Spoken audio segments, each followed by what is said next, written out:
What is up, you beautiful people out there on the internet? It is I, Michael Shockman, here with our next episode of our Season 4 of our D&D 5e Simplified series, where we cover the feats in the Player's Handbook. Really quick before we dive into things, a little quick recap. Last time we covered Section 1 of Chapter 2, or Section 2 of the feats, those being... they're basically split up into 3 different sections. We're covering the first part of the second section, and now in this episode, we're going to cover the second part of the second section. First of all, before we get into things, please be sure to follow the links down in the description. You know what they do, you know where they go, you know what to do. Also, be sure to smash the like button and hit the subscribe button and ring the bell icon so you never miss an episode. Thank you so much, and without any further ado, let's dive into this beast. Okay, Magic Initiate. Choose a class, Bard, Cleric. Oh, sorry. Excuse me. Mage Slayer, I apologize. You have practice techniques useful in melee combat against spellcasters. You gain the following benefits. When a creature within 5 feet of you casts a spell, you can use a reaction to make a melee weapon attack against the creature.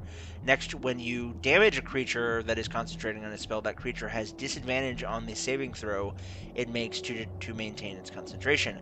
Last but not least, you have advantage on saving throws made against spells cast by creatures that are within 5 feet of you. Kind of a cool thing. They kind of took a kit from 2nd edition and made it into a feat in this edition. It's interesting. Next, as I said before, Magic Initiate.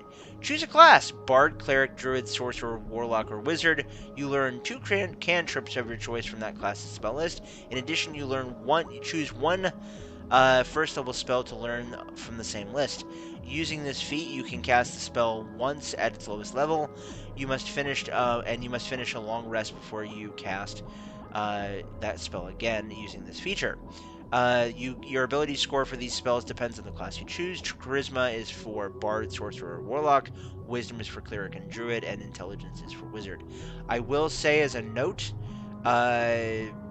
if you get a spell, a first level spell, via Magic Initiate, and then you take the class that spell is from, and you gain the ability to cast spells from that, you can then cast it using your normal spell slots and cast it as having an additional spell slot using the feature, just as a quick thing.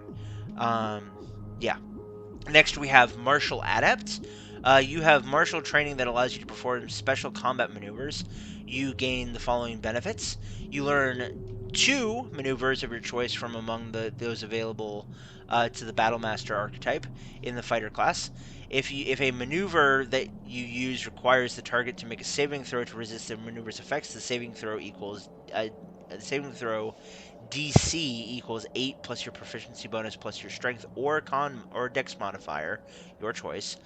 Last but not least, you gain 1 superiority die, which is a d6 that is added to your superiority die, or that is added to any superiority die you have from another source. This die is used to fuel your maneuvers. A superiority die is expended when you use it. You regain your expended superiority die when you finish a long or short rest. Next, we have Medium Armor Master. Prerequisite for this is you must be proficient with medium armor. You have practiced in moving in medium armor to gain the following benefits. Wearing medium armor doesn't impose disadvantage on your dexterity stealth checks, and when you wear medium armor, you can add 3 rather than 2 to your AC when you have a dexterity of 16 or higher. That's interesting. That's kind of a broken type of thing for me. It's like you just get there's only 2 medium armors that impose disadvantage, and you only get to add a +1 to your AC. That's stupid. That's really dumb.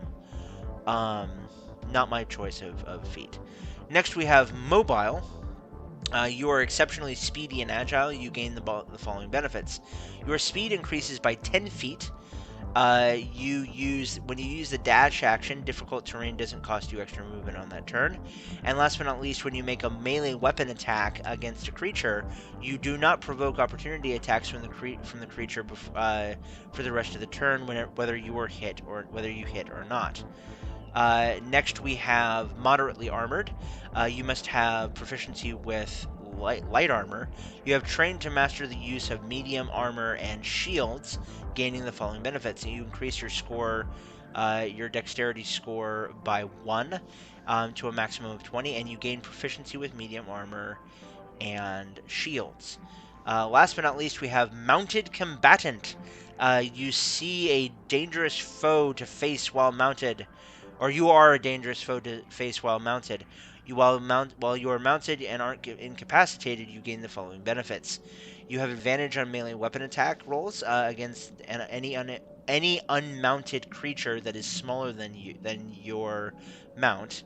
You can force an attack targeted at your mount to target you instead, and if your mount is subjected to an effect that allows it to make a dexterity saving throw to take only half damage, it instead takes no damage if it succeeds on the saving throw, and only half damage if it fails. Okay, I need to take a break. I have been talking almost consistently and straight for the last half an hour. I really appreciate you guys. Please be sure to smash the like button and hit the subscribe button. I'm Michael Schockman. I've been your host and commentator. And remember, as always, guys, keep it real, keep it safe, keep it healthy, and we'll see you guys in the next one. Bye-bye, guys.